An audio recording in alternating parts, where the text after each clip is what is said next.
Real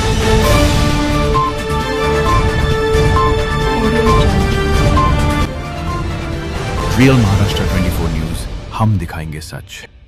आपण पाहत आहात रियल महाराष्ट्र 24 न्यूज। परभणी गंगाखेड येथील फुगनरवाडी मधील शेतकरी दशरथ गोविंदराव फुगनर यांनी केला जिल्हाधिकारी कार्यालयात आत्मदहनाचा प्रयत्न।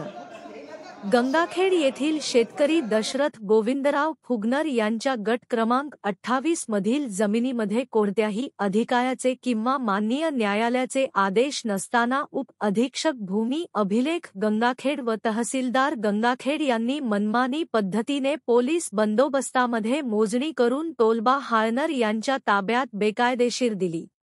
दशरथ फुगनर यांचे 7/12 ला नाव असून तसेच त्यांच्या ताब्यात जमीन असूनही बेकायदेशीर मोजणी करून देणाऱ्यांच्या विरोधात कारवाई व्हावी यासाठी व्यथित होऊन दिनांक 22 सप्टेंबर 2025 रोजी जिल्हाधिकारी कार्यालय येथे आत्मदहन करण्याचा प्रयत्न केला। त्यावेळी त्यांना त्या ठिकाणी कामानिमित्त आलेल्या नागरिकांनी व पोलिसांनी रोखले। यावेळी माननीय जिल्हाधिकारी यांनी संबंधित न्याय देन याबाबत वरिष्ठांना भ्रमणध्वनीद्वारे सूचना दिल्या।